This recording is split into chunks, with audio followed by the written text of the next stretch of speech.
नमस्कार। मेरा नाम रोहित कुमार है और आप डॉक्टर आलोक भार्गव द्वारा लिखी त्रयवाणी को देख रहे हैं।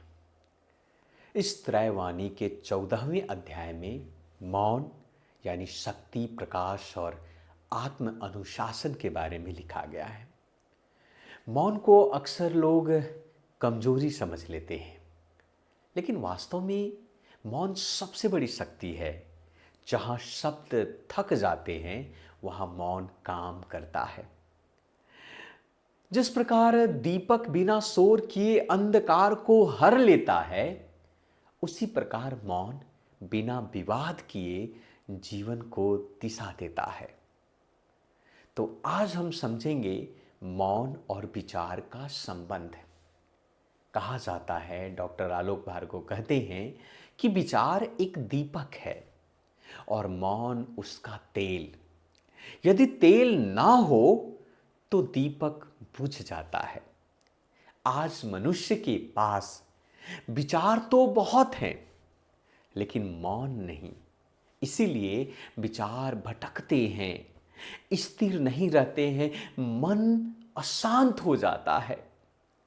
लेकिन जब मन शांत होता है तभी विचार स्पष्ट होते हैं, और जब विचार स्पष्ट होते हैं तभी निर्णय सही होते हैं। यानी कि सही निर्णय के लिए आपके जीवन में मौन को होना अति आवश्यक है। हम थोड़ा सा समझते हैं मौन और आत्म अनुशासन का प्रथम चरण। आत्म अनुशासन की जो शुरुआत है बाहर से नहीं, आपके अंतरात्मा से, आपके भीतर से होती है। जो व्यक्ति अपने शब्दों पर नियंत्रण नहीं रख सकता, वह अपने कर्मों पर भी नियंत्रण नहीं कर पाएगा। मौन हमें सिखाता है कम बोलना है, कितना बोलना है और कब बिल्कुल नहीं बोलना है। यानी कि बोलने की समझ, बोलने की अवधि और बोलने की समय, ये जानना अति आवश्यक है। उदाहरण के लिए मैं वृक्ष और फल के बारे में बात करूंगा।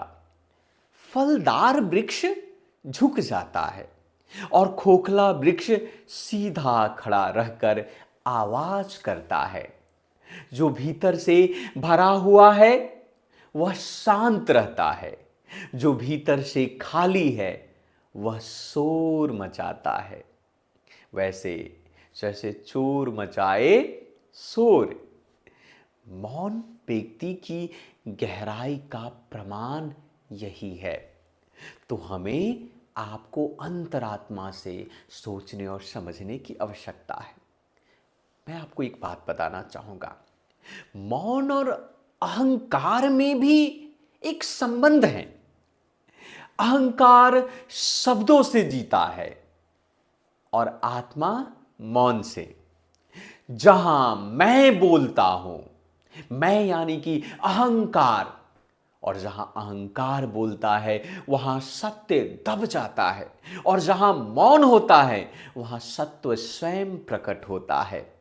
इसीलिए ऋषि मुनि बोलने से पहले मौन को चुनते हैं, क्योंकि मौन मनन से को जन्म देता है। मौन जो है मन को शांत करता है। मौन सही निर्णय लेने में आपको मदद करता है। यानी कि मौन सबसे बड़ा शस्त्र है।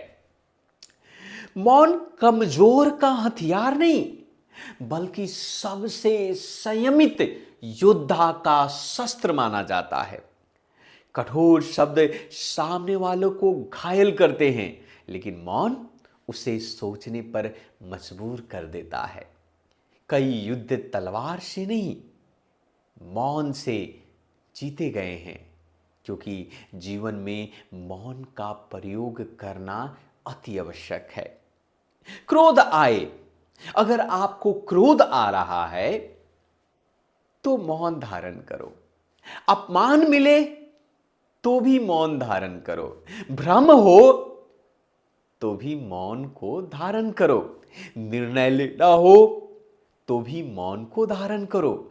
मौन कोई पलायन नहीं, मौन आत्मा की रणनीति है।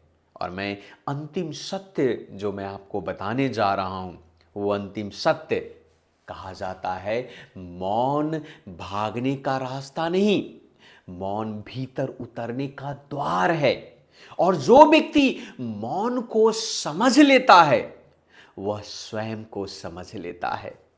जो स्वयं को जान ले उसे संसार कभी हरा नहीं सकता।